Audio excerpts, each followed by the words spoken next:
afternoon. Thank you all for coming. Such a wonderful day here. Ronald Reagan was supposed to have said famously that if paradise had a zip code, it would be right around here. I don't think he meant University of California at Irvine. I don't think you would have found this place paradisial, but the weather is certainly like that. I thank you for this wonderful introduction. Try to make it so that my water doesn't fall. I also want to thank my dear friend, Professor Milani, for having worked so hard to start this wonderful place, and now has given it to another dear friend who is doing wonderful things with it. I also think we should all be very grateful to people like Mr. Lassi for endowing these kinds of programs. In a sense, the fact that so many Iranians are now, Iranian Americans, are now endowing these kinds of programs is itself about the new modernity that I'm talking about. The generation of their parents were waiting for states or some other to take care of these things. This generation knows that nobody else is going to do it if they don't do it. And we see a burgeoning of these kinds of programs, and I only hope that there will be more of them, because Iran is a singular place, in my view. It has a remarkable culture. It is a pivotal moment, a pivotal country, and the more we can study it, the merrier. What I'm going to talk about is I'm going to try to connect two historical moments. One today, and another one, late 50s, early 60s in Iran. I'm going to make the argument that these two are inseparably connected, and they're about a new modernity in Iran. And I'm going to argue that the future of Iran, the future of politics of Iran, is going to be, to no small measure, shaped by this new modernity. I think what is happening in Iran today is one of the most profound changes. It is, in my view, a tectonic shift in Iran.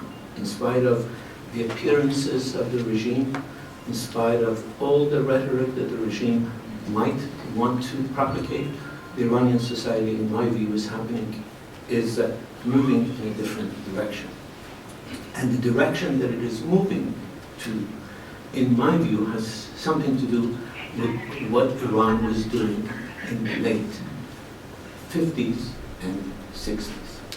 And that's why we have, I'll have some water so you can turn off your phones. I always think that these phones are a conspiracy of Britain. They don't want to they disturb our peace. So, let me first give you a few brief definition likes of what I mean about modernity and what I mean about repressive tolerance, and why this modernity is, in my view, new, and why is it so important. I'm sure you have heard, if you have at all followed Iranian politics and culture in the last 2 years, you can't but have noticed that the recurring theme in what Ayatollah Khamenei says, in what many of the top clerics say, is that there is a culture war going in Iran. They talk about the culture of NATO, they talk about Farhanghi. Ayatollah Khamenei said, what keeps me awake at night more than anything else is what is happening at a societal level, and is moving away from what we had envisioned. All you have to do to realize why he's losing sleep is take any look at Iranian society in any cultural, aesthetic, political matrix. And where society is profoundly different than what the architects of Islamic revolution envisioned. Mr. Ayatollah Khomeini famously said, this is not a revolution for economy is for donkeys. We made this revolution to make an Islamic Iran. And I can say with some certainty that Iran today is as far away from what he envisioned as it is possible to be. And to me, that is where the Iranian future is going to be tonight. In the media, we are over-obsessed with the nuclear issue, important as the nuclear issue is. The Iranian diaspora is over-obsessed about the political situation. They all want to be the saviors of Iran's future. Iran's future is going to be determined inside Iran, and is being shaped in a very profound sense as we speak. The difference between this generation and our generation is that this generation understands politics in a profoundly different way. Our generation was a utopian, pseudo-totalitarian, perfectionist,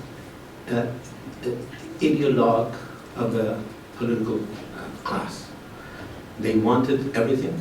They wanted a total change. They were not worried about having a plan of change. The theory was that overthrow the Shah, whatever comes is better. This new generation understands that that is not a good idea.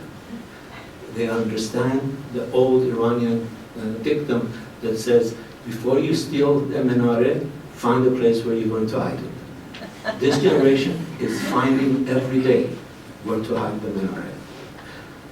They don't think about the world in a utopian manner. And they have understood something that our generation profoundly missed, and that is everyday life matters. Culture matters.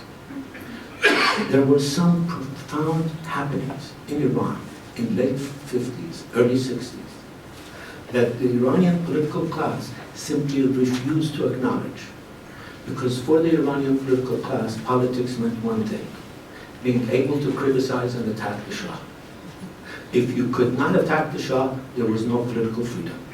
There was no freedom in Iran. But I'm here to tell you that in some very significant ways, 50s, late 50s, and 60s is one of the most free cultural periods in Iran. It's one of the periods of cultural experimentation and aesthetic experimentation. It is the beginning of a new modernity. And we all missed it because we were singularly focused on seizing power and thinking about politics in a unidefinitional manner. Politics means the ability to seize power. Politics means the ability to criticize the Shah. Those are important political issues. There was clearly oppression in Iran in the political domain. The Shah clearly followed a scorched earth policy.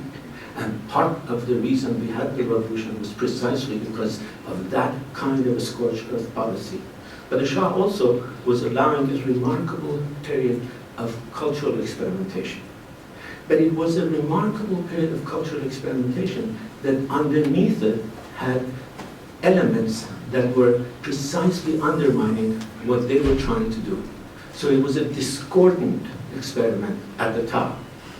Today, that discordant experiment, in my view, has been expanded to the societal level at a level that is unheard of. The most important part of this is the change in the status of women.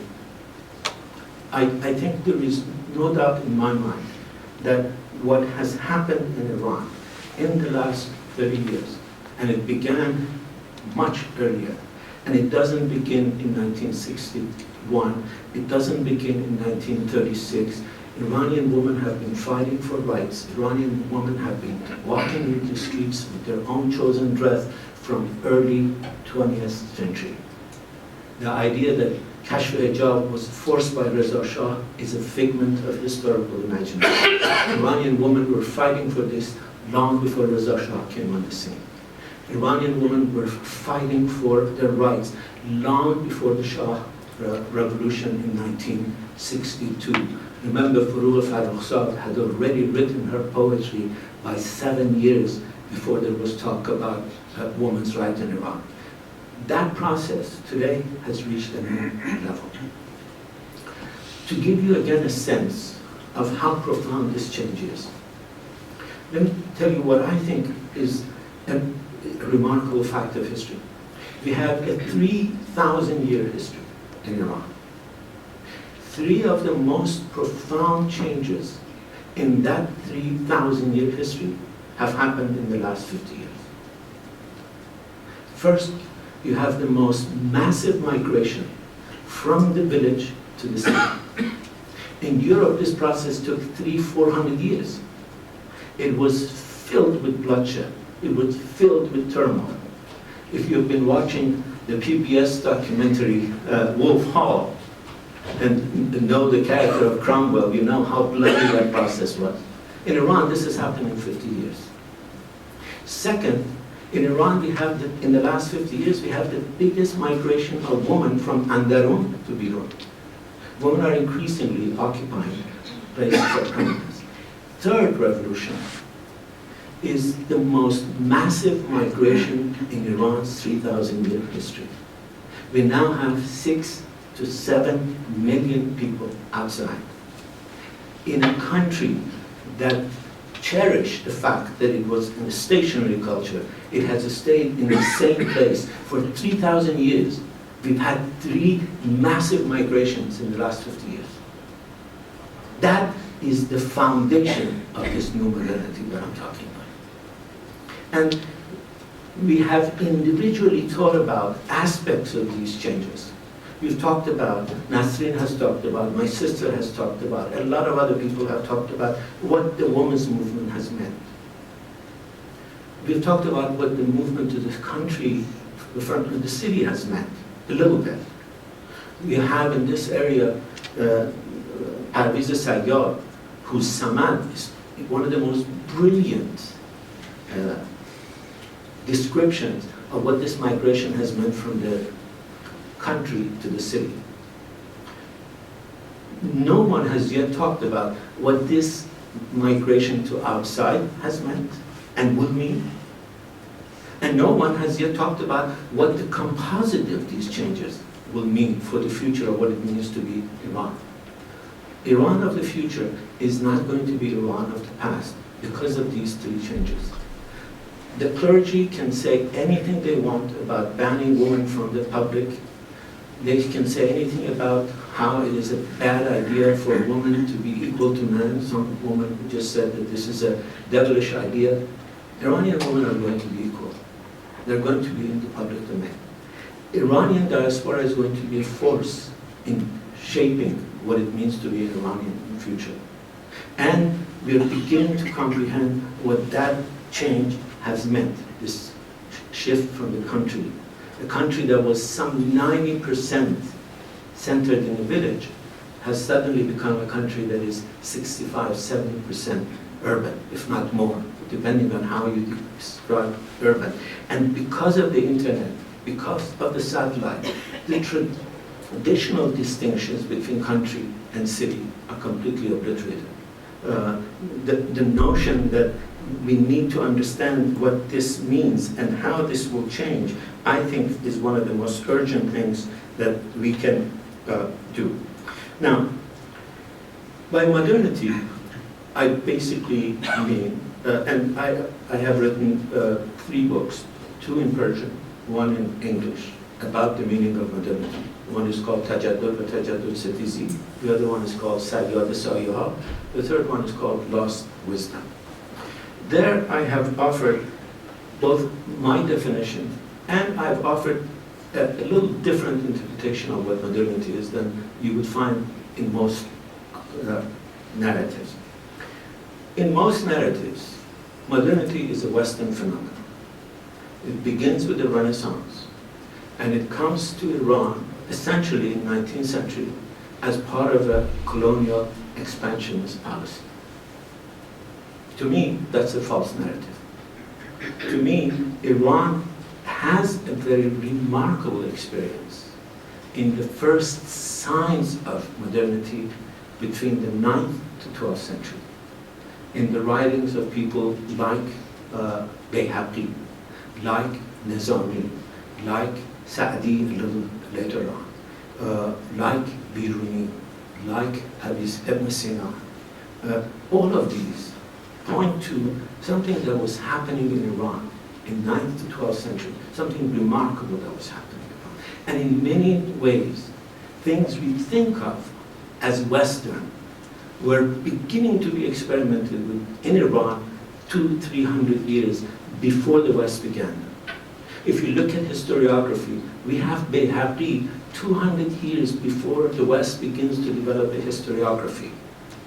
If you talk about humanism, Sa'di is full of a remarkable humanism that says, Bani Adam a'zai pekaran, and he says, what I know about humanity, it's a brilliant poem, line of his poem, he says, what I know about humanity, I learned from other humans. Think about it for a moment. Sa'di said this almost 800 years ago. What I know about humanity, I didn't learn from a book. I didn't learn from revelation. It wasn't dictated to me. I learned it from another human being. That is what humanism means. The centrality of humanity and the centrality of humanity coming from other human beings. So, to me, that's the beginning of a kind of aborted experiment. And it was aborted for reasons that I think needs to be studied.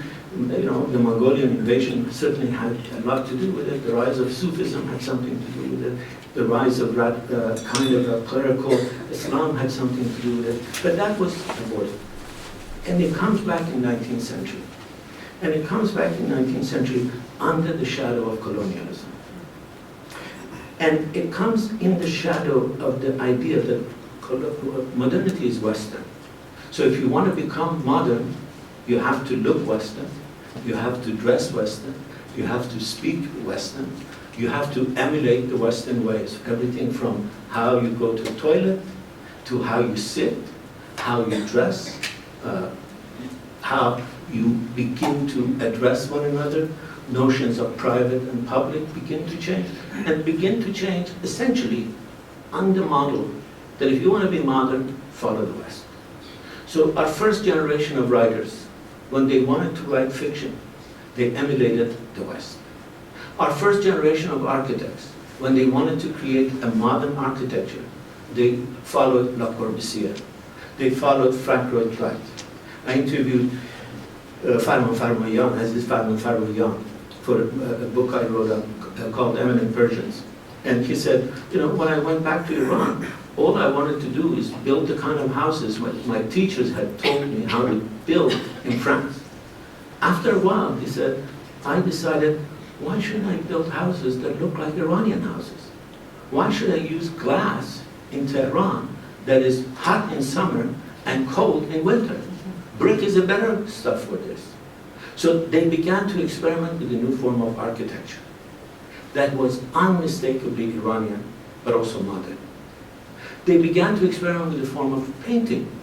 The first generation of modern painters looked like, emulated Western masters. Their Impressionism looked like Western Impressionism. Their Expressionism looked like Western Expressionism. Their Cubism looked like Western Cubism. And they disdained everything about Iran's tradition. Because in every facet, they thought Iran's tradition is nothing but darkness. As Hedayat famously said, Iran's tradition is a barrel of shit with a thin layer of honey on top. Well, Hedayat was profoundly, in my view, mistaken. Iranian tradition, in fact, is a barrel of shit with a lot of honey. You gotta get the top layer off, get to the honey, and there is a lot of honey to be had, but you need to look for it. And this new generation began to look for it. They began to look for it in architecture. They began to look for it in painting. You had the beginning of Saqqakhune style of painting. People who used to disdain anything about Saqqakhune now were taking images from Saqqakhune and making what are now selling at $1 or $2 million painting. Calligraphy was traditionally thought to be the form of suppressed art. Islam suppresses representation, and this is a representation of a suppressed art. Well, Zandarudi came and said, this has a possibility of becoming something modern. Kalantari, who's unfortunately sick, and I wish him well, the book that Turaj mentioned has a painting of Kalantari on the cover, so I've been not thinking about him, and I know he lives here. When he is in this area, so I really wish him well. I read somewhere recently that they have organized some of his friends for a prayer session to him. I thought it's very ironic that they would have a prayer session for Paris Capantari. But I wish him my best and send him my best wishes. In theater, if you wanted to be modern, you followed Chekhov. You copied Brecht. Later on, you emulated Beckett. And then you have Barnabé Beyzai comes and says, first of all, who says we don't have a theater tradition? He wrote a book about the theater tradition in Iran. And he said, who says we don't have modern theater? This thing we have been disdaining, called ta'ziyeh, has a lot of Brechtian element to it. Suddenly, people began to look at traditional plays as a form of modern interpretation. So much so that recently they brought a ta'ziyeh to the Lincoln Center and it sold out. Because it now is appreciated not as something reactionary, but something that is potentially a source of enjoyment. As many of you know, Barnabé Beyzai is now at Stanford University. We have now put on 2 of his plays that has never been performed in Iran. One of them is a shadow play. Beyzai says, and if you can go online, you can see the workshops we organized. He says shadow plays were very popular and existing in Iran 700 years ago, 800 years ago, the period that I'm just talking about. We are now going to, next year, put on one of his Takht-i-Hozis. Now, Takht-i-Hozi, if any of you remember it, used to be looked down as something crude and rather unaesthetic. Now, Beyzai comes and says, there are elements in this that can really be used for a truly modern theater. Fiction.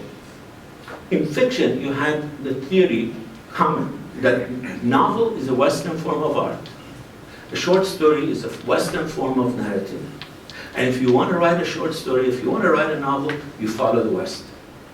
Then you have people like Ibrahim Golestan, Hushangi Golshiri, who come on and say, no, there's a lot of interesting stuff happening in Iranian literature.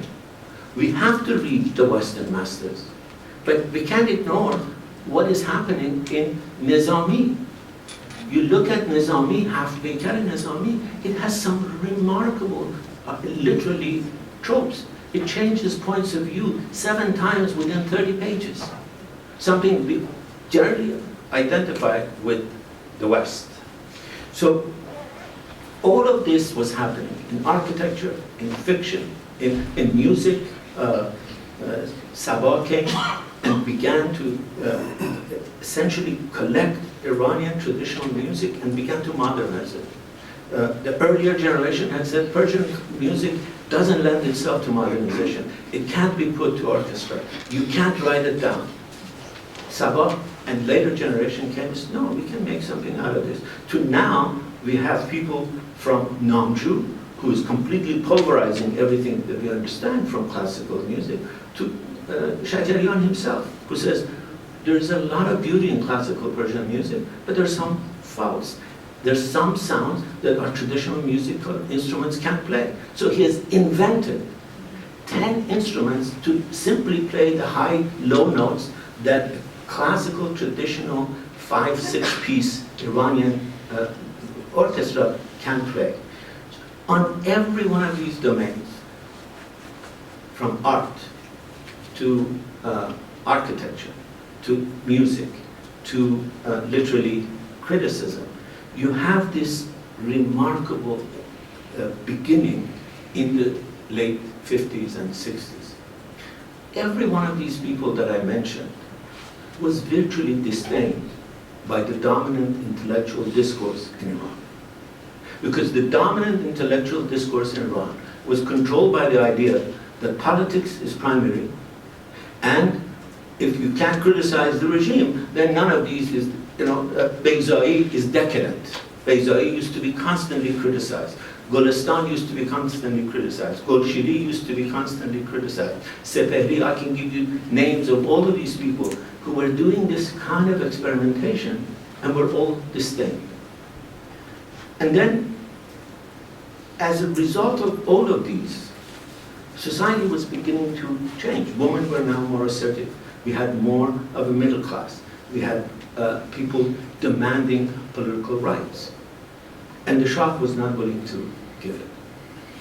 And the revolution was, in a sense, an attempt by this burgeoning middle class, these burgeoning advocates of modernity, to get the political side of all of this. They couldn't get it. They were somehow convinced that they can get their political modernity out of Ayatollah Khomeini. Ayatollah Khomeini became the leader of a movement that, in my view, clearly wanted democracy. They didn't want Wilayat al-Faqih. They wanted democracy. Ayatollah Khomeini initially promised democracy. And if that democracy had come, you would have seen the sort of composite of all of these elements, the aesthetic, everything else. But it didn't happen. The political situation was frozen into a kind of authoritarianism.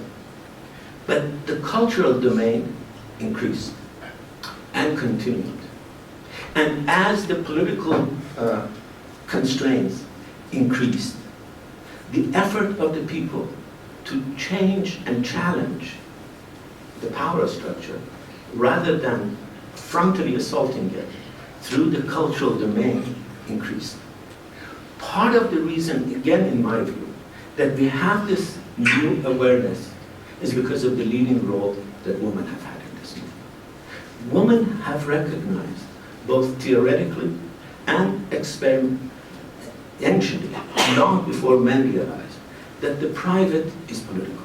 It's one of the famous dictums of the feminist movement. What happens in the kitchen, who changes the diaper, is political. It's political because it decides who has power.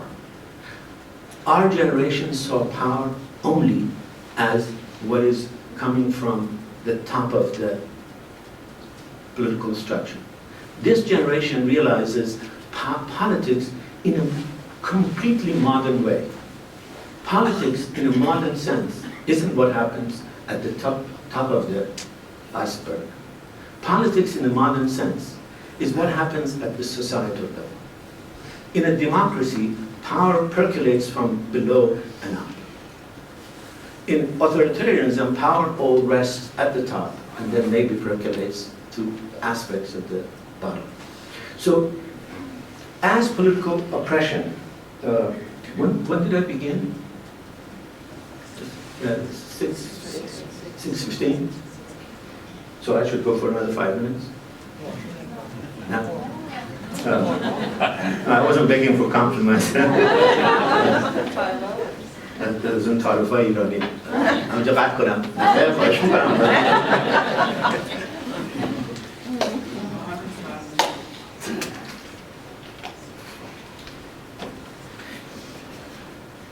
In every one of these domains that I talked about, the aesthetic, the everyday, the quality of the quotidian, the sexual ethics, who determines who can be in the public sphere, who determines who can publish a book. Our generation said, this bastard Sabak doesn't allow us to publish our books, and we will not publish till we can get rid of this regime. This new generation says, the regime doesn't allow it, I'll publish 300 and distribute it underground. Our generation said, they're not going to allow Bahram Beyzai, for example, to perform his plays. He's going to sit home and wait for a better day where the regime will allow us to play. This generation says, heck with the regime. Heck with Wazarat Irshad. They won't allow the play. We'll put on one in the privacy of our home, invite 50, 70 people, and have them see it, and put on plays like this. You're not allow us to have a concert? Heck with you. We don't need your license. We'll put on a play, put it on the internet, and have it uploaded. You're not going to allow us to have an exhibit. We'll have it in the privacy of a home. The amount of underground publishing, theater, cinema that is going on in Iran is simply remarkable. Everywhere you look, there are these centers of these sort of cells of resistance. What forced people into this are several things. One is the recognition that these things are political. That politics isn't just about power at the top. Half of politics is about quality of everyday life. Politics is about foreign policy. Politics is about who controls the apparatus of the state. But politics is also about how do we live our lives. If we can live our lives differently without initially changing the regime, the Iranian society is deciding to challenge the status quo, in my view, in that pattern. What do I mean by repressive tolerance? We all come from Iran. Conspiracy theories are very liked. And one of the conspiracy theories, and fortunately this conspiracy theory wasn't developed by Iranians, but Iranians believe it without calling it that, is a theory that a Marxist historian, who in fact for a while was at UC San Diego, called Herbert Marcuse, developed. Herbert Marcuse had a concept called repressive tolerance. Repressive tolerance meant that some societies, and he meant by this advanced capitalist societies, allow some forms of resistance, some forms of defiance, not because they're really tolerant, because they think that if they allow these small cells of resistance, all of this anger will be vented, and it's like what we in Iran would call supaf etminan. If you close the lid on a steaming pot, it will explode. If you allow a little bit, some hole for the steam to go, then you can have the water going as long as there is water in the pot. Repressive tolerance meant this, that it is not toleration that is allowing these regimes to allow this diversity. It is a sinister effort to consolidate their hold on power. There are many who say the same thing about what is happening in Iran. They say, oh, the regime knows all of this. They're allowing it because this is an apolitical form of resistance. They're allowing this because this is their supaf etminan. They're allowing this because they know if they don't allow some private form of venting their anger or having their desire, people having their desire met, there's going to be an explosion. This is an effort to avoid an explosion. My belief, based on how pervasive all of this is that even if that was their initial purpose, and I have no way of knowing that, but even if that was their purpose, there is a time where an aggregate social force gathers enough momentum that it determines its own path. If, again, you go back to the leading light of this movement, to the women's movement, if you can imagine that this regime can force Iranian women back to household, back to motherhood, then you can imagine that this repressive tolerance can work. If you can't imagine it, and I certainly can't, then this repressive tolerance is not what is conspiratorially inclined people would like to think, but part of an inexorable movement. A movement that is, in my view, a new kind of modernity. We have gone back to the 60s and 50s. Everything that was being experimented there is now at a much, much larger level. This young generation that is coming from Iran, they are remarkably unimpressed with the West and remarkably informed about the West. They're not awed by the West. They're not intimidated by the West. They don't disdain the tradition. They want to learn about their tradition. They are very critical of the tradition, but they also know that there are things in the tradition that you can partake and out of it create this new kind of modernity. A modernity that is, in my view, truly local, unmistakably Iranian, but also global. And what makes this modernity possible is that it is happening in the information age. The same way that Renaissance happened with the advent of the printing press. Without the printing press, the Reformation would have been impossible, historians tell us. This new modernity in Iran would not be possible without the information technology, without the fact that there are 40 million Iranians using the internet, without the fact that there are 5 million Facebook users in Iran, 1 million Instagram users in Iran, 9 million Viber users in Iran, and all of these are illegal in Iran. So if you think you can now, after having 9 million Viber users, push back society to a place where man and woman do not mix in the social media because that is forbidden, I have bad news for you. It is not happening. And what is happening, in my view, is that we are moving towards a modernity that is, as I said, local and global, and politically, it is a modernity that wants to shape politics incrementally. It doesn't want to make a radical change without first knowing all the costs and all the calculations. It doesn't have utopian dreams. It realizes that utopias beget totalitarian structures. When you try to make a perfect regime, you end up creating a perfect prison. If you decide to create a better society, you create a democracy. And to me, what is happening in Iran is an effort to create a better society, one small step at a time. Thank you very much.